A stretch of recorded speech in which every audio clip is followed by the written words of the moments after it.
ঢাকা সিলেট মহাসড়কে হবিগঞ্জের নবীগঞ্জ উপজেলায় আউশকান্দি সিএনজি স্টেশনে আজ বৃহস্পতিবার সকাল ৬টার দিকে বিস্ফোরণের ঘটনা ঘটে।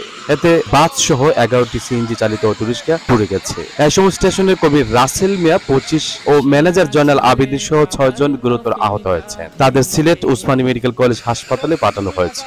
জানা গেছে, ঢাকা সিলেট মহাসড়কের নবীগঞ্জ উপজেলার আউশকান্দি সিএনজি স্টেশনে সকাল ৬টার দিকে বাসে গ্যাস দেওয়ার সময় বিস্ফোরণের ঘটনা ঘটে। এতে পুরো স্টেশনটি পুড়ে যায়। এছাড়াও স্টেশনে গ্যাস নিতে আসা আরো ১০টি সিএনজি চালিত অটোরিকশা ও বাস পুড়ে যায়।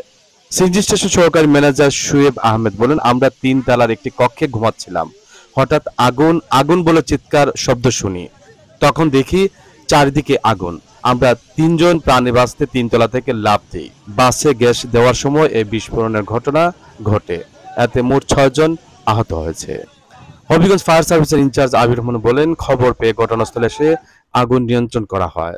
১০টি সিএনজি চালিত অটোরিকশা ও একটি বাস সহ পুরো স্টেশন পুড়ে গেছে। আহতদের তাৎক্ষণিকভাবে উদ্ধার করে সিলেট ওসমানী মেডিকেল কলেজ হাসপাতালে পাঠানো হয়েছে।